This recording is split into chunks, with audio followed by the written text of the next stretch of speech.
César du meilleur espoir féminin en 2005 pour L'Esquive d'Abdelatif Kechiche et César de la meilleure actrice dans son second rôle pour La tête haute d'Emmanuel Berco. Sarah Forestier signe aujourd'hui son premier long métrage en tant que réalisatrice. M, un film troublant, une magnifique histoire d'amour.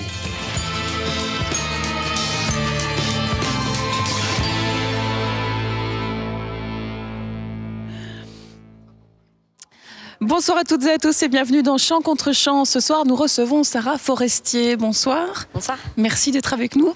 J'en perds ma voix. Et merci, vous venez... moi aussi j'ai une angine alors. On est sœurs de maladie. On se met au diapason. Vous venez nous présenter M, qui est votre premier long métrage en tant que réalisatrice. Ouais. Film dans lequel vous jouez également. C'est l'histoire, c'est une histoire d'amour entre mots, qui souffre d'illettrisme, et puis Lila, qui, elle, est bègue.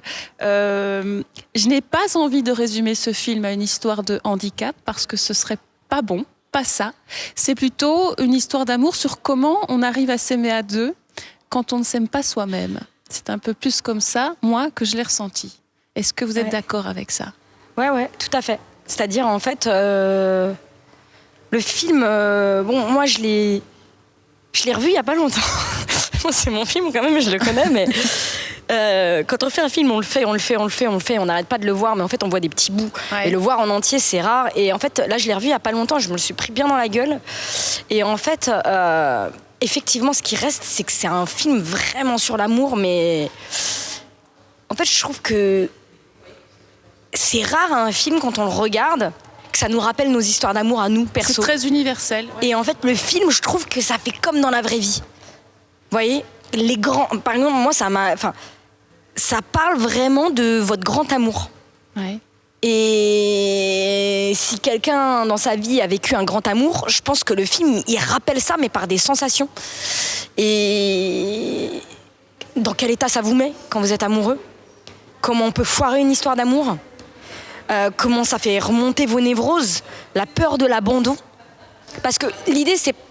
Ok, les personnages, ils s'aiment pas eux-mêmes, mais en fait, quand on est vraiment amoureux de quelqu'un, en fait, on a une... À la fois, c'est hyper... vivifiant, ça vous rend la vie plus dingue, quoi. C'est extraordinaire. Et en même temps, ça nous rend complètement tarés, les histoires d'amour. C'est-à-dire, il y a des peurs presque primales, quoi, presque d'enfance, quoi, la peur d'abandon. Mais on se met à nu aussi. On se met à nu total, ça vous met en danger grave, quoi, l'amour. Et ça, je trouve dans le film, on ressent ça et ça montre effectivement... En fait, moi, ce que je trouve beau dans le film, c'est que ça montre aussi... on voit comment ils se débattent et les efforts qu'ils font pour aller vers l'autre, quoi. Je m'en fiche, si tu me bloques quand tu parles.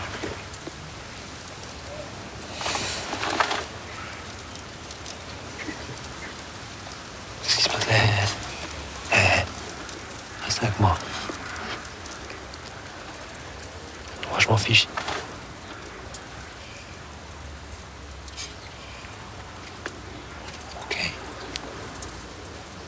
Alors oui, justement, donc Lila, elle est bègue, elle se tait, elle choisit de se taire dans un premier temps parce qu'elle a honte d'elle-même, elle a honte, on se moque d'elle aussi, donc elle préfère se taire. Lui, Mo, alors ce qui est fascinant aussi, c'est le contraste entre ces deux personnages qui dans le fond se ressemblent très fort, mais pas du tout de prime abord. Mo, c'est une espèce de brute, j'ai envie de dire, un homme assez rassurant, hein, on aimerait l'avoir à côté de soi. Lila, elle est toute fragile, elle incarne un peu la pureté, l'intelligence. Voilà, Mo, c'est quelqu'un qui est dans l'autodestruction. Et il y a vraiment ce contraste entre eux. Et puis, ils vont tomber assez vite, très vite, tout de suite, amoureux l'un de l'autre. Et ce qui est beau, c'est cette approche petit à petit, ou comment faire sortir... Alors, Lila ne sait pas que Mo, justement, ne sait ni lire ni écrire, mais lui, ce qui est beau, c'est cette approche qu'il a vers elle pour essayer de la faire sortir de cela. On ne sait pas toujours si c'est pour lui cacher son illettrisme. Oui, c'est ça, c'est qu'en même temps, en fait, si l'histoire du film... Ah bah oui, c'est ça, c'est que en fait, elle n'ose pas parler parce qu'elle est bègue. Au départ, il la rencontre et en fait, du coup, au lieu de parler, elle écrit sur un calepin. Voilà. Et lui, il peut pas lire.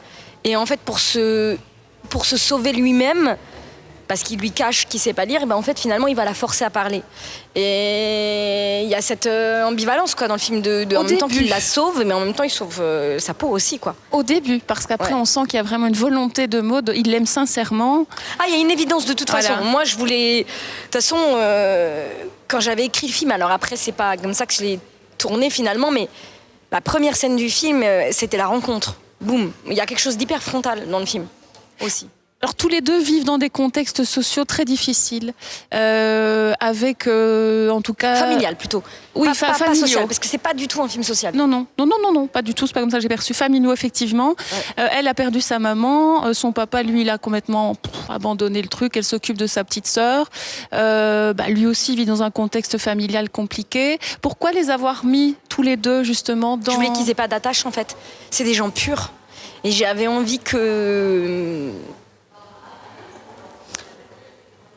J'avais envie que ça soit des électrons libres, en fait, et que... En fait, c'est des gens purs qui sont en attente. Et quand ils se rencontrent, ils voient comme une évidence la pureté chez l'autre. Ouais. Et c'est des gens qui sont pas adaptés à la société parce qu'ils sont pas...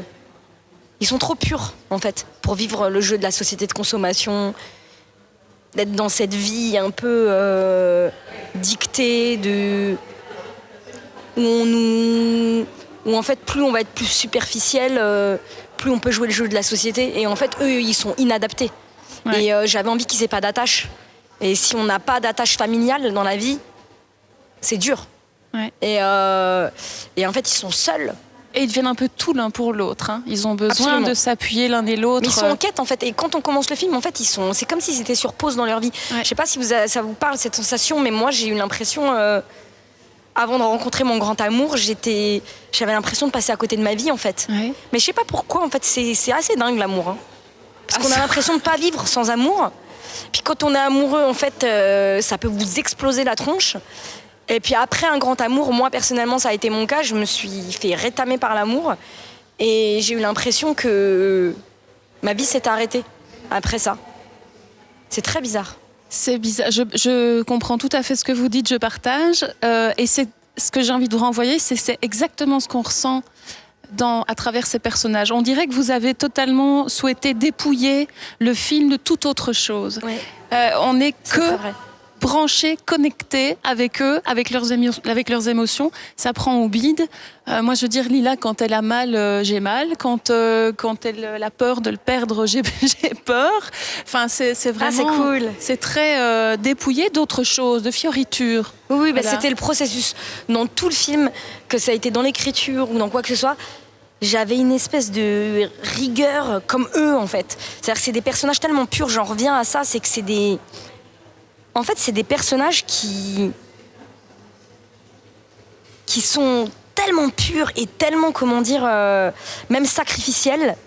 Ils sacrifient tout. Et même, ils préfèrent se faire du mal à eux que de faire du mal aux autres. Ouais. En fait, il y a une espèce de quête intérieure, de vérité, qui passe par de la douleur chez eux, tant qu'ils n'ont pas rencontré l'autre. Et après, quand ils rencontrent l'autre, ils ont cette quête de pureté, ils la trouvent chez l'autre. Et du coup, il y a quelque chose qui peut être dans la vie. Et ce truc d'épuré, d'être dans une quête de vérité, c'était aussi le processus que moi j'ai fait quand j'ai fait mon film. Dans le scénario, j'ai enlevé tout ce qui était autre chose que, en fait, profondément leur bide. C'est-à-dire, ouais. En fait, tout ce qui se passe dans les scènes, c'est lié à leur état émotionnel. Oui. Mais ça, j'ai ça jamais se ressent, quelque chose qui vient de l'extérieur, en fait. Ça se ressent. Effectivement, quand vous disiez en début d'interview ce que ressentent Mo et Lila malgré leur handicap, et peu importe le handicap, c'est ce qu'on ressent tous dans une histoire d'amour naissante, finissante, ou enfin naissante surtout.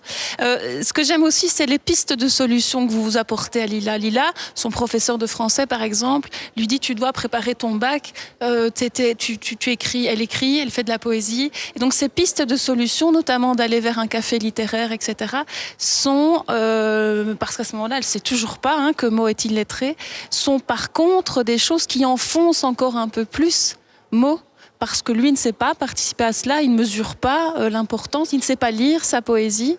Et donc tout l'enjeu là, c'est comment on fait pour continuer à vivre cette histoire d'amour malgré ça. C'est ça. C'est-à-dire qu'à un moment donné, surtout ce qui se passe, c'est le mensonge. Ouais. Comme le mensonge sépare, en fait. Le mensonge sépare. Et pourtant, ils y arrivent ou pas. Enfin, je vais peut-être. Le mensonge sépare. Et en fait, il y a une partie du film où vraiment il s'accroche parce qu'il est trop. En fait, c'est des traumas émotionnels. En fait, hein. Il a tellement peur à l'idée qu'en fait, il est persuadé que si elle sait qu'il sait pas le lien, elle va déchanter. Ouais. Et qu'à un moment donné, elle va le quitter. Alors que, en soi, quelqu'un qui vous aime, il vous aime pas pour votre culture, en fait. Mais il y a une espèce de certitude chez lui, comme chez les gens parano. En fait, quand on a été traumatisé émotionnellement, quand on n'a pas reçu de l'amour, etc., on est des écorchés, en fait, ce qu'on appelle les gens écorchés. Et en fait, on l'est tous un petit peu, je pense. Ouais. Et à moins d'avoir reçu un amour familial parfait, etc. Et encore, je dirais. Et encore. Même si on est. Ouais, la vie, elle écorche de toute façon, je pense. Voilà. Et il s'enfonce il s'accroche, en fait, à sa. En fait, il n'arrive pas à se libérer de sa terreur. Et ça fait qu'à un moment donné, il y a un fossé qui se creuse entre eux et c'est très, très dur. Et je pense Moi, j'avais envie que le spectateur le vive très, très mal.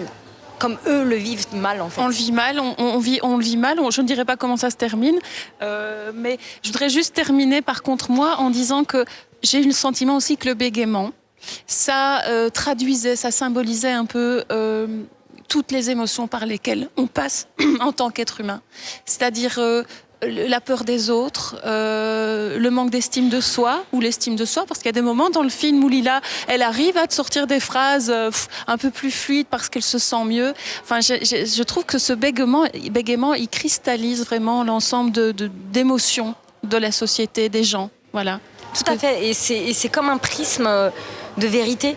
C'est-à-dire que l'état émotionnel de Lila, on peut le cacher quand on parle, entre guillemets, de manière fluide. Ouais.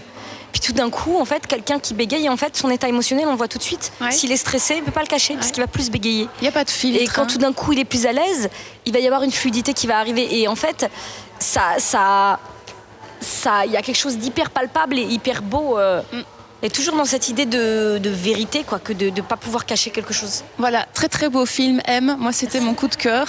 Ah, c'est cool. J'ai fait des pieds et des mains pour vous avoir. Sorti en salle en Belgique, on a déjà une date. Ouais, c'est le 15 novembre comme en France. 15 novembre. Eh bien voilà, l'invitation est lancée. Merci, Sarah Froestier, d'être venue. Merci à vous de nous avoir suivis. À très bientôt.